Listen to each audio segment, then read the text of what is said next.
बच्चों, आज हम कक्षा 5वीं में हिंदी में परिवेश पाठ्य पुस्तक का एक और पाठ पढ़ने जा रहे हैं जिसका नाम है भारत के नृत्य। तो चलिए इस पाठ का हम फ्लो चार्ट देखते हैं। इस पाठ में नए शब्द, संज्ञा, अनेक शब्द के लिए एक शब्द का प्रयोग हुआ है। तो चलिए पाठ की ओर आगे बढ़ते हैं। बच्चों, इस पाठ के द्वारा हमें भारतीय संस्कृति की जानकारी दी गई है। भारत की अलग अलग नृत्य शैलियों से परिचय कराया गया है। हमें भारत की नृत्य कला का महत्व भी बताया गया है। हमें भारत के शास्त्रीय नृत्यों से अवगत कराया गया है। तो चलिए इस पाठ को हम समझते हैं। कक्षा में चहल पहल का वातावरण है। तभी कक्षा में अध्यापिका प्रवेश करती है और अगले महीने स्कूल में होने वाले वार्षिक समारोह के बारे में बच्चों को बताती है। इस बार का समारोह भारत के प्रमुख नृत्य पर होने वाला है। यह बताते हुए अध्यापिका ने बच्चों को किसी न किसी कार्यक्रम में भाग लेने के लिए कहा। अंशिका ने बहुत ही खुश होते हुए मैम से कहा कि उसे नृत्य करना बहुत अच्छा लगता है, इसीलिए वह नृत्य ही करेगी। तब अध्यापिका ने अंशिका से भारत के प्रमुख नृत्यों के बारे में पूछा। अंशिका ने कहा कि कथक, कुचिपुड़ी, भरतनाट्यम और मोहिनीअट्टम भारत के प्रमुख नृत्य है। अध्यापिका ने अंशिका को शाबाशी देते हुए बताया कि इसके अतिरिक्त भी हमारे देश के हर राज्य में अलग अलग तरह की नृत्य शैलियाँ हैं। सभी बच्चे मैम से नृत्य के बारे में और जानना चाहते थे। अध्यापिका ने नृत्य की जानकारी देते हुए कहा कि हमारे देश के अधिकांश शास्त्रीय नृत्यों का आरंभ दक्षिण भारत में हुआ था। भरतनाट्यम का विकास दक्षिण भारत के तमिलनाडु राज्य में हुआ था। इस नृत्य शैली में पैरों को लयबद्ध तरीके से जमीन पर पटका जाता है। पैर घुटने से विशेष रूप से झुके होते हैं एवं हाथ, गर्दन और कंधे विशेष प्रकार से गतिमान होते हैं। देखो बच्चों, यहाँ आप नीचे चित्र में देख सकते हैं कि इस नृत्य में कैसे नृत्य करते हैं। तब सोनाली ने पूछा कि मैम, इस नृत्य शैली के प्रमुख कलाकार कौन कौन से हैं?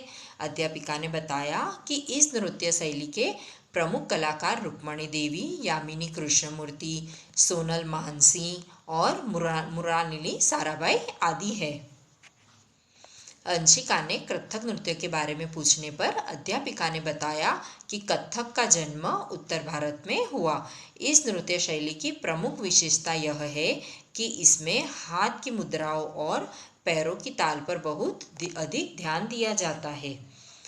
तभी सभी बच्चों ने एक साथ मैम से पूछा कि कथकली कहाँ की नृत्य शैली है। अध्यापिका ने बताया कि कथकली केरल राज्य की नृत्य शैली है। इस नृत्य शैली में भाव भंगिमाओं का विशेष महत्व होता है।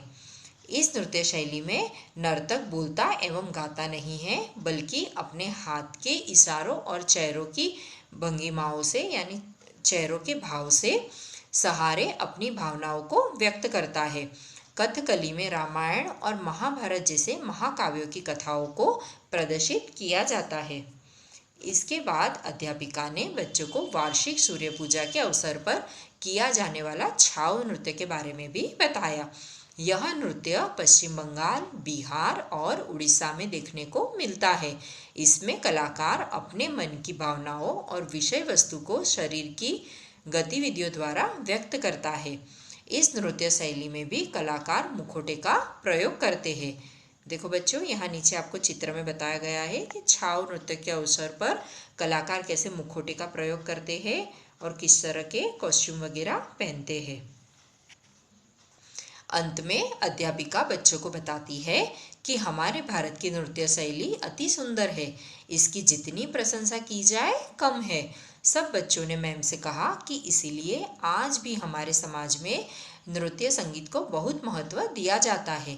इसके बिना कोई भी समारोह पूरा नहीं होता और सब बच्चे प्रसन्न होकर वार्षिक समारोह की तैयारी में जुट जाते हैं। बच्चों, इस पाठ में कुछ नए शब्दों का भी प्रयोग हुआ है, जैसे कि चहल पहल यानी कि रौनक, धूमधाम, वातावरण यानी कि माहौल, आकर्षण यानी कि खींचना, शैली यानी कि ढंग, तरीका, लयबद्ध यानी कि सुर के साथ, गतिमान यानी कि निरंतर चलने वाला, प्रदर्शित यानी कि दिखाया गया, मुखौटे यानी कि नकली चेहरा, नकाब।